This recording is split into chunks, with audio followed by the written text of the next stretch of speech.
আমার বাবা না এই রেগুলার স্টেজে বলতো করবো না, এই যে আচ্ছা। শনি রবি বৃহস্পতি একটা রেগুলার বন্ধ বলেই ডাবল শো, এগুলো পছন্দ করতো না।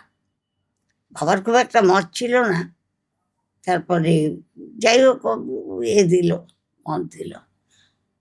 আবার সেখান থেকে উত্তম কুমারও জয়েন করলাম, আচ্ছা, star theatre. Shyamali Shyamali. Star থিয়েটারে। আর রম রম বোবামি আমি।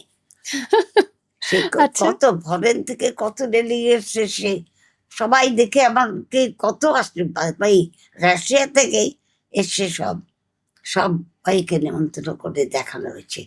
তাদের উপরে স্টার থিয়েটারের উপরে ছাতে নিয়ে গিয়ে খাওয়া দাওয়া। আর আমাকে আমি তো পাতলা ছিলাম, আমাকে এরকম তুলছে, এরকম ছুড়ে দিচ্ছে, আর ফেলছে। এই এত আমাকে নিয়ে ফুটবল যেরকম খেলে সেরকম আমাকে ফেলছে কেন? তারা এইরকম বলেছে যে এরকম অভিনয় আমরা দেখিনি ফরেন থেকে। বাহ, এত অভিশাপ পেয়েছি আমি, বলার কথা না। স্টেজে আমার আমি আমার জন্ম স্টেজ।